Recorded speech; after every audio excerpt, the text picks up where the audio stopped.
आज के इस वीडियो में हम बात करेंगे फादर और फर्दर के प्रयोग के बारे में, जिसके यूज के लिए बड़े बड़े इंग्लिश के टीचर हमेशा गलतियां करते रहते हैं। आज इन गलतियों को एक ही वीडियो से हम दूर करेंगे। फर्दर का अर्थ होता है अधिक दूर, मोर डिस्टेंस, पर फादर का अर्थ होता है अतिरिक्त, एडिशनल, इन एडिशन। जैसे Chhapra is farther from Patna than Sonpur, has he anything further to say, further argument is not required. तो आप समझ सकते हैं ये दोनों वर्ड फर्दर और फर्दर का यूज का एक बेसिक नियम है। अब इनके सबसे बेहतरीन एग्जाम्पल भी देखेंगे और आप ये याद रखना कि ये दोनों का अर्थ बहुत अलग अलग होता है।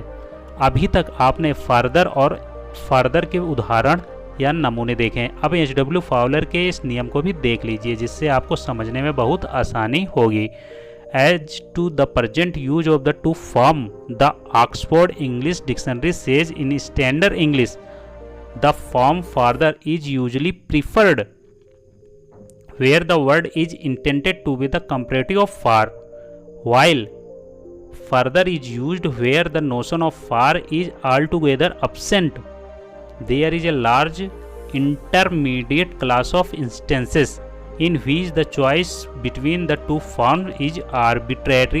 Source H.W. Fowler 1926। तो ये फाउलर के हिसाब का नियम है। आप उनके नियम को भी अच्छे से याद कर लीजिए, क्योंकि इंग्लिश के वो सबसे बड़े व्याकरणचार्य हैं। तो आप आगे वाला नियम भी देख लेते हैं।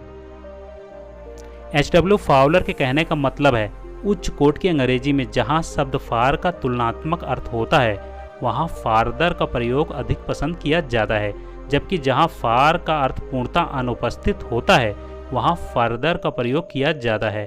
ऐसे उदाहरणों का एक बड़ा मध्यवर्ती वर्ग है, जिसमें दो रूपों के बीच चुनाव मनमाना होता है। लेकिन कैसे, इन एग्जाम्पल से समझते हैं।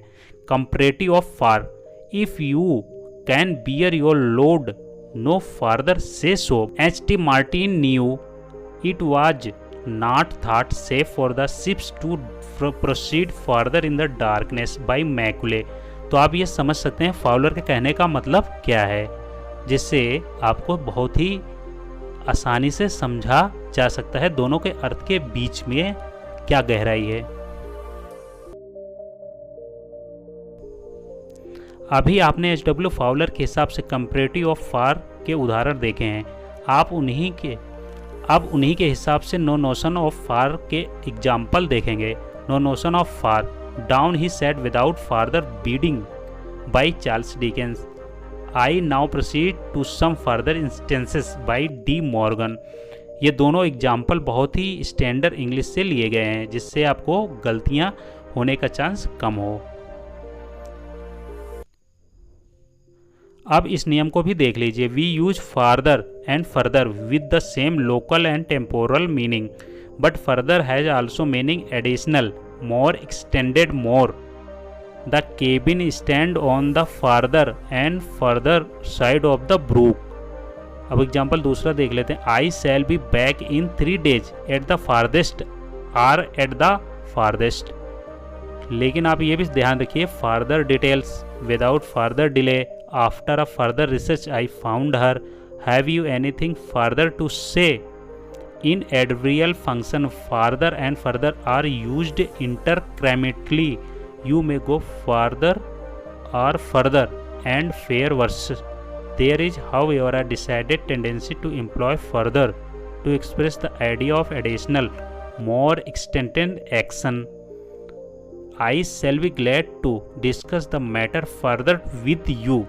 ये नियम दिया है बाई जॉर्ज ओलिवर कर्म ने 1935। तो इस नियम को आप किसी बुक में लिख लीजिए, जिससे आपको ये माइंड में याद रहे। दोनों के अर्थ में बहुत ही गहराई है और अच्छे से समझने पर ही समझा जा सकता है, नहीं तो आपसे भी गलतियां हो सकती है।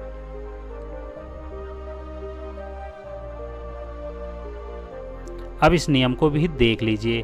The two sets farther and further and furthest which are both adjectives and adverb are used interchangeably by many speakers to express both physical and abstract relations. In fact, however, the use of farther and farthest is chiefly restricted to expressions of physical distance and in all senses. Further and furthest are the usual forms found. Nothing could be further from the truth. My house is farthest from the station. ये नियम दिया है रैंडल्फ कुर्क Sydney ग्रीनवम ने 1985 में। ये भी एक बेहतरीन नियम और रूल है जिसको आप आसानी से समझ सकते हैं। इसको आप कभी भी भूलिए मत, ये तो आपके होठों पे रहने चाहिए ये नियम। The most common use of the further are not as comparative of far, but in the sense of more additional later. Example 1 से समझते हैं, That's a further reason for deciding now, but not a far reason. Example 2, Any further questions? अब example तीसरा लेते हैं, The school will be closed until further notice. अब example हम 4 लेते हैं, We intend to stay for further 2 months. अब ये भी नियम दिया गया है रैंडल्फ कुर्क और सिडनी ग्रीनवम के द्वारा 1985 में। तो आप इन नियमों की सहायता से फर्दर और फर्दर के बीच की गहराई को अच्छे से समझ सकते हैं, जिससे भविष्य में आप में वो काबिलियत हो कि आप अच्छी इंग्लिश लिख सकें और बोल सकें। तो ठीक है, मिलते हैं अगले एक नए वीडियो में। तब तक के लिए धन्यवाद। जय हिंद।